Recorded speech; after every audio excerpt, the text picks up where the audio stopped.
എന്ത് പണ്ടാറത് ഷൂസിന്റെ തിന്നത്? അയ്യേ ഷൂസ് ഇട്ട് പാണിരാക്കും. എവിടെ വെക്ക?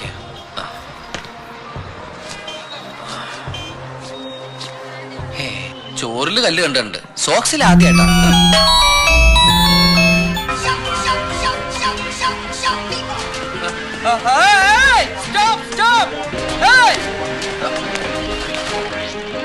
വലിയ കഷ്ടായി.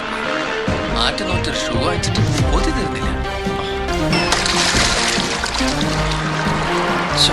ഇങ്ങനെ നായി പായുന്നല്ല അങ്ങോട്ടും ഇങ്ങോട്ടും പോയിന്ന് പ്രാണായാ. എന്റെ ഷൂ പോയിട്ട് പിരാന്ത് പിടിച്ചിട്ടുള്ളൂ. അതിനിങ്ങനെ എന്തിനാ ശരിക്കും പേടിക്കുന്നത്? കൂത്തറിന് തന്നെ പുതിയ ഷോറൂം തുടങ്ങിയിട്ട് ബ്രാൻഡഡ്. നിങ്ങൾ ബാ, നമുക്ക് നിങ്ങൾ ബാ. ചങ്കളെ നമ്മളിപ്പോ വന്നിട്ടുള്ളത് ഫിൽക്ക ഫുഡ് വെയർസിലാണ്. കൂത്തുപറമ്പുകാരുടെ സ്വപ്നമായിരുന്നു ഫുഡ് വെയർ